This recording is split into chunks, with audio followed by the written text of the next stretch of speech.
নমস্কার দর্শক বন্ধুরা, আপনাদের সকলকে স্বাগত জানাচ্ছি রেফ স্পোর্টস বাংলার এক নতুন উপস্থাপনাতে। আমি সোমনাথ এই মুহূর্তে দাঁড়িয়ে আছি কল্যাণী স্টেডিয়ামের মাঠে এবং যেমনটা পিছনে দেখতেই পাচ্ছেন, আজকে আমি এসেছি ইস্ট বেঙ্গল মহিলা দলের অনুশীলনে। কারণ আজকে তাদের শেষ অনুশীলন এই ভারতে এবং আগামীকাল তারা রওনা দিচ্ছে মালয়েশিয়ার উদ্দেশ্যে। এবং সেই মালয়েশিয়াতে ইস্ট বেঙ্গল কিন্তু খেলতে চলেছে এএফসি ওমেন্স চ্যাম্পিয়ন্স লিগের প্রিলিমিনারি রাউন্ড, এবং সেই রাউন্ডে ইস্ট বেঙ্গলকে সেই গ্রুপে অ্যাকচুয়ালি সেখানে আমি যদি কথা বলি, সেই প্রিলিমিনারি রাউন্ডে কিন্তু ইস্ট বেঙ্গল যে গ্রুপে আছে সেখানে রয়েছে মালয়েশিয়ার টিম সাবা এফসি, যারা এই রাউন্ডটার হোস্ট। সাবা এফসির পাশাপাশি বাংলাদেশে একটা দল রয়েছে এবং পাশাপাশি গুয়াম, সেই দেশেরও কিন্তু একটা দল রয়েছে। এবং এই একটা পুরো গ্রুপে 4টে করে টিম ইস্টবেঙ্গলকে নিয়ে, এবং এই গ্রুপে যদি ইস্টবেঙ্গল ফার্স্ট হতে পারে তাহলে তারা কিন্তু কোয়ালিফাই করবে আপকামিং এএফসি ওমেন্স চ্যাম্পিয়ন্স লিগের গ্রুপ স্টেজেসে। এবং সেখানেই কিন্তু বলতে পারেন যে এটাই এখন main motive for East Bengal to qualify for the group stage of FC Women's Champions League. এবং আপনারা জানেন যে গতকাল ছেলেরা তারাও কিন্তু ACL 2 এর যে গ্রুপ স্টেজ সেখানে কোয়ালিফাই করেছে। কোয়ালিফাইং ম্যাচ খেলে অ্যাগেন্স্ট আল আরাবি 4-1 গোলে পর্যস্ত করে কিন্তু তারা খেলবে এই ACL 2 এর গ্রুপ স্টেজ। এবং মেয়েদের সামনেও কিন্তু একটা সুবর্ণ সুযোগ এএফসি ওমেন্স চ্যাম্পিয়ন্স লিগের গ্রুপ স্টেজে কোয়ালিফাই করার। এবং ছেলেদের কথা তো আমরা বলেই থাকি, কারণ মেয়েরা মেয়েরা কিন্তু উল্টো দিক থেকে আপনারা যদি বলেন যে সাফল্যে একেবারে মুড়ে রয়েছে তারা। IWL, কন্যাশ্রী কাপ, সাফ ওমেন্স ক্লাব চ্যাম্পিয়নশিপ সবই তারা জিতেছে। যা যা টুর্নামেন্টে অ্যাকচুয়ালি ইস্টবেঙ্গল খেলছে, ইস্টবেঙ্গল ওমেন্স টিম খেলছে, সেই সবই কিন্তু তারা জিতেই ফিরছে। অর্থাৎ এই টিমটাকে আপনারা বলতে পারেন যে একটা ক্লাসের টপার, একটা ক্লাস টপারের টাইপের একটা টিম। বাট হ্যাঁ, চ্যালেঞ্জ কিন্তু অবশ্যই আছে। এবং আজকে তাদের এই প্র্যাকটিস সেশনে কিন্তু আপনার পিছনে ইন্টেন্সিটিটা কোথাও না কোথাও দেখতে পারছেন। এবং কোচ অ্যান্থনি অ্যান্ড্রুজ তিনি কিন্তু ইস্ট বেঙ্গলে একটা কন্ট্রাক্ট এক্সটেন্ড করিয়েছেন, 2 বছরের একটা কন্ট্রাক্ট এক্সটেনশন। এবং এখনো কিন্তু তিনি ইস্ট বেঙ্গল ওমেন্স টিমেরই হাল ধরে রয়েছেন। এবং তার একটাই কিন্তু এখন চিন্তা, এই এএফসি বা এফসি ওমেন্স চ্যাম্পিয়ন্স লিগের যে প্রিলিমিনারি রাউন্ড সেইটা কোয়ালিফাই করেই মূল পর্বে যাওয়া বা গ্রুপ স্টেজেসে যাওয়া। গত বছর আপনাদের মনে আছে সেই গ্রুপ স্টেজ ইস্ট বেঙ্গল খেলেছিল এবং মাত্র একটা গোলের ব্যবধানে কিন্তু তারা কোয়ালিফাই করতে পারেনি ACL বা বলতে পারেন এফসি ওমেন্স চ্যাম্পিয়ন্স লিগের কোয়ার্টার ফাইনালসে। এবং সেখানে একটা হার্ট ব্রেক অবশ্যই হয়েছিল। বাট যেই খেলাটা ইস্টবেঙ্গল খেলেছিল আগেন্স্ট বাম খাতুন, 30-0 গোলে তাদেরকে হারিয়েছিল, যথেষ্ট ইমপ্রেসিভ ছিল ফ্রম ইস্টবেঙ্গল। বাট এই দলটাকে নিয়ে যদি আরও ডিটেলসে কথা বলতে হয় তাহলে অবশ্যই আপনাদের জানাবো যে ইস্টবেঙ্গলের যে এই দলের যে সাকসেসের যারা মেন কাণ্ডারি, ফাজিল ইকবাল, রেস্টিন আনজিরি, আবিনা উপকুত, এই 3টে বিদেশি কিন্তু এখনো পর্যন্ত ভারতে এসে পৌঁছায়নি। এবং এটার একটা মাত্র কারণ ভিসা ইস্যুস। শুধু ভিসা ইস্যু আছে রেস্টিন আনজিরি এবং ফাজিলা ইকবাপু, তারা দুজনেই কিন্তু ইউগান্ডার প্লেয়ার। এবং পাশাপাশি আমরা যদি কথা বলি আবিনা উপকু, ইস্ট বেঙ্গলের ডিফেন্ডার, তিনি কিন্তু ঘানা ন্যাশনাল টিমকে এখন রিপ্রেজেন্ট করছেন।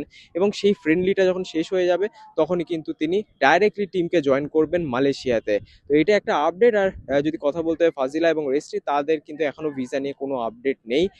এটাই কিন্তু ইস্ট বেঙ্গলের জন্য হয়তো একটুখানি হলেও চিন্তার বিষয় থাকবে। বাট সেই দিক থেকে ইস্টবেঙ্গল ম্যানেজমেন্ট কিন্তু দ্রুত কাজ করেছে এবং 3টে এক্সট্রা বিদেশি কিন্তু ইস্টবেঙ্গল সই করিয়েছে এই ওমেন্স টিমে। যদি কথা বলতে হয় আলাদা আলাদা করে, তাহলে ইস্ট বেঙ্গলে কিন্তু খেলছেন রেজিনা।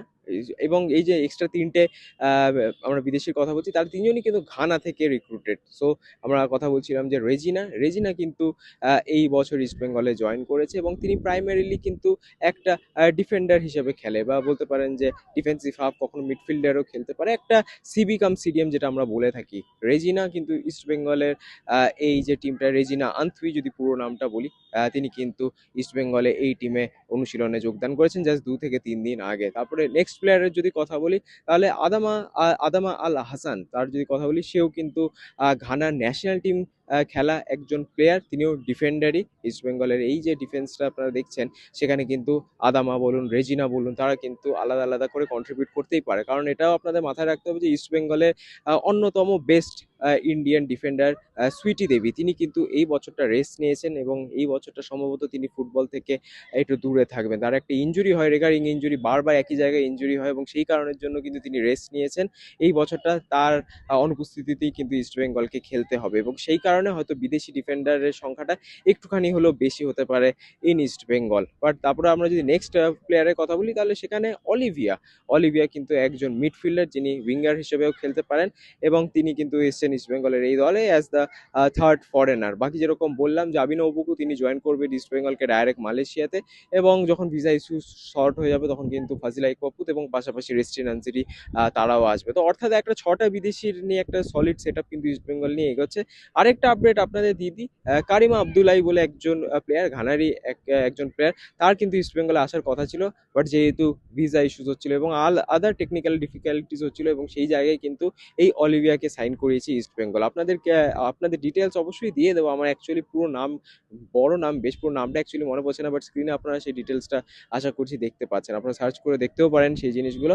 বাট হ্যাঁ, ইস্ট বেঙ্গল প্র্যাকটিস থেকে কিন্তু এই সব ইনফরমেশন নিয়ে আপনাদের জন্য আমরা এসছি, এবং আমার মনে হয় যে যেরকম ছেলেদের নিয়ে আমরা কথা বলি, মেয়েদের আলাদা করে এরকম একটা প্রতিবেদন কিন্তু আমাদের অবশ্যই করা উচিত। হ্যাঁ জানি কলকাতা থেকে বেশ খানিকটা দূর কল্যাণী, কিন্তু কল্যাণীর এই মাঠে চুপিসারে ইস্ট বেঙ্গল কিন্তু অনুশীলন করে যাচ্ছে, একেবারে রিগারাস ট্রেনিং যেটাকে বলে থাকে কোচ অ্যান্থনি অ্যান্ড্রিউসের তত্ত্বাবধানে, এবং তাদের একমাত্র চ্যালেঞ্জ এএফসি ওমেন্স চ্যাম্পিয়ন্স লিগে কোয়ালিফাই করা, গ্রুপ স্টেজেসে কোয়ালিফাই করা, এবং এই বছর আশা করা যায় যে ইস্ট বেঙ্গল সেই গ্রুপ স্টেজ পার করে কিন্তু নকআউটসে যাবে, এবং আশা করা যায় ইস্ট বেঙ্গল আগেন একটা ভালো রেজাল্ট করবে ফর ইন্ডিয়া, যেরকম east Bengal IWL, Kanyashree cup, সাফ ওমেন্স ক্লাব চ্যাম্পিয়নশিপ সব জায়গায় তারা করে থাকে। আপাতত এই প্রতিবেদনটা এতটাই রাখছি, আমরা চেষ্টা করবো আরও অনেক প্লেয়ারদের সাথে কথা বলার, এবং সেই সব সাক্ষাৎকার অবশ্যই থাকবে রেফ স্পোর্টস বাংলার পর্দায়, তাই নজর রাখতে ভুলবেন না।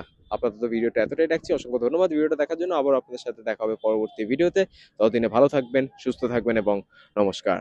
আপনারা যদি মাল্টি স্পোর্ট কাভারেজ দেখতে চান বা ফলো করেন তাহলে কিন্তু একটাই ডেস্টিনেশন, রেভ স্পোর্টস। আমার বলতে দ্বিধা নেই যে বোধহয় আপনারা জেনে গেছেন, সেটা প্যারিস হোক, গ্লাসগো হোক, ইংল্যান্ড হোক, অস্ট্রেলিয়া হোক, ক্রিকেট হোক, উইমেন্স ক্রিকেট হোক, কমনওয়েলথ গেমস হোক, এশিয়ান গেমস হোক, অলিম্পিক্স হোক, আমরা কিন্তু সব জায়গায় থাকবো এবং আপনাদের জন্য অন গ্রাউন্ড কাভারেজ নিয়ে পৌঁছে যাব। তাই একটাই কাজ করুন, লাইক, শেয়ার আর সাবস্ক্রাইব করে দিন, আর নোটিফিকেশান বেলটা বাজিয়ে দিন, তাহলেই আপনাদের একদম ঘরে পৌঁছে যাবে বেস্ট অলিম্পিক এবং ক্রিকেটের coverage. Like, share and subscribe Rev Sports Bangla.